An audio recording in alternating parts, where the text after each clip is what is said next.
Welcome to குட்டி info channel. இந்த ஷார்ட்டை மறக்காமல் லைக் பண்ணி முடிஞ்ச சேனலை சப்ஸ்கிரைப் பண்ணிக்கோங்க. வாங்க வீடியோக்குள்ளே போகலாம். ஆதார் கார்டிலேருந்து ரேஷன் கார்டு வரைக்கும் எல்லாமே இப்போ ஆன்லைன் மூலமாக டிஜிட்டல் மயமாக்கப்பட்டுருச்சு.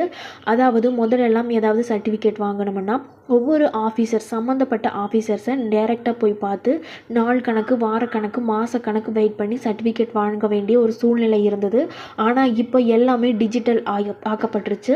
ஒரு 10 டேஸில் வெரிஃபிகேஷன் செக் பண்ணி நம்மளுடைய கைக்கே கொடுத்துட்றாங்க. டைரெக்டாக நம்ம ஆஃபீஸர்ஸை மீட் பண்ணாமையே நாம் ஆன்லைன்லேயே எல்லாத்தையும் எடுத்துக்கலாம் ஒரிஜினலாகவே. அதாவது மாநிலம் முழுவதும் 12,733 பொது சேவை மையங்கள் வாயிலாக 25 வகையான சான்றுகள் மின்னணு முறையில் வழங்கப்பட்டு வருகின்றன. இந்த தகவல் உங்களுக்கு பயனுள்ளதாக இருந்தால் இந்த சேனலை மறக்காமல் சப்ஸ்கிரைப் பண்ணிக்கோங்க. இந்த சர்டிஃபிகேட் எல்லாம் நம்ம ஆன்லைனில் ஈஸியாக எடுத்துக்கலாம். எந்த ஆஃபீஸர்ஸையும் போய் மீட் பண்ண வேண்டியதில்லை. கரெக்டான எவிடன்ஸ் கொடுத்தால் போதும். நன்றி.